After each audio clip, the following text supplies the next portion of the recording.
Greetings, friends. Prepare for another thrilling journey as we delve into Reddit's most bizarre tales. We're plunging deep into the quirkiest corners of the web. Grab your popcorn and join us on this adventure. Remember to hit subscribe and like. Let's begin. I'm 34, and my wife, Laura, is 32. We have been together for 8 years, 5 of which we were married. We met at a party through mutual friends and instantly hit it off. She was witty, intelligent, kind, and incredibly beautiful. From the very beginning, our relationship felt perfect.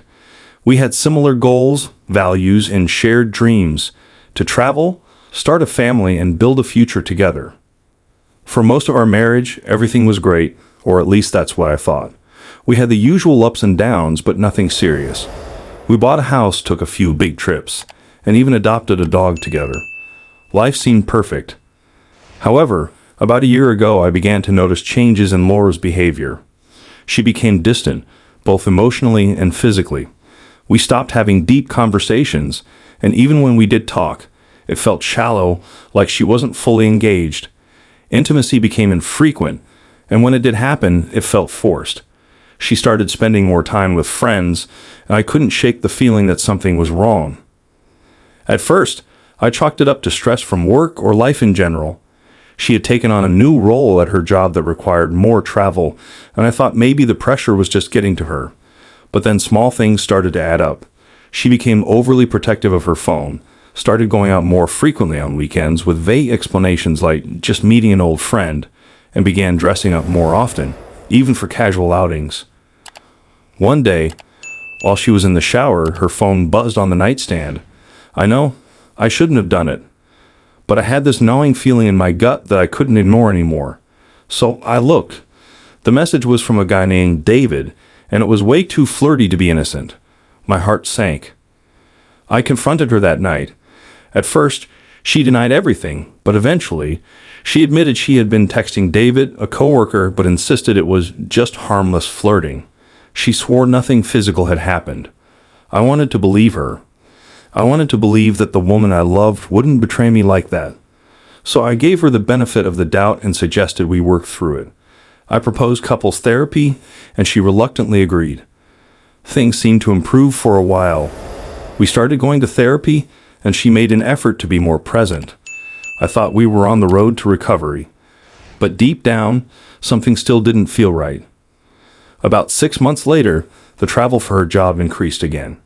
She started going on business trips nearly every month. One weekend, she told me she had to fly to another city for a last-minute conference. I wished her good luck and even drove her to the airport.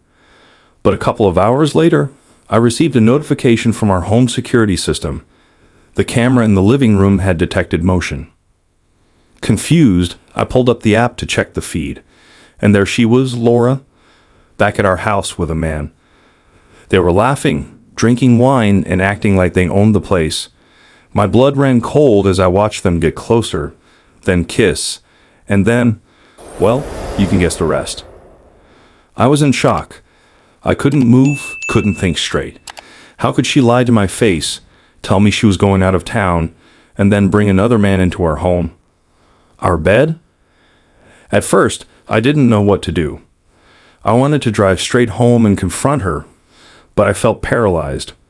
I took screenshots of the footage and decided to wait. I needed more concrete information before confronting her. Over the next week, I became a detective. I checked her social media, emails, and text messages. That's when I discovered that she wasn't just cheating with David and the man I saw on the camera. There were multiple men. I found texts from at least 3 other guys, each of whom acted as if they were her boyfriend. One of them even called her baby and talked about how much he missed their last weekend getaway. I couldn't believe what I was reading. It felt like I didn't even know the person I had been married to for the last 5 years. Eventually, I couldn't take it anymore. I confronted her with all the evidence. At first, she tried to lie her way out of it. But when I showed her the camera footage, the text messages, and the emails, she broke down and confessed. She had been cheating for over a year with several different men and didn't have any real explanation for why. She just said she felt bored and unappreciated, even though I had always tried my best to support her, love her, and be a good husband. I was devastated. The person I had built my life with, the person I thought I would grow old with, had been living a double life right under my nose. I filed for divorce the next day. The fallout was brutal. Our families got involved, friends took sides, and the whole thing turned into a mess. But the worst part was the betrayal. Knowing that she had been lying to me for so long and with so many people. It's been about 4 months since the divorce was finalized, and I'm still trying to pick up the pieces.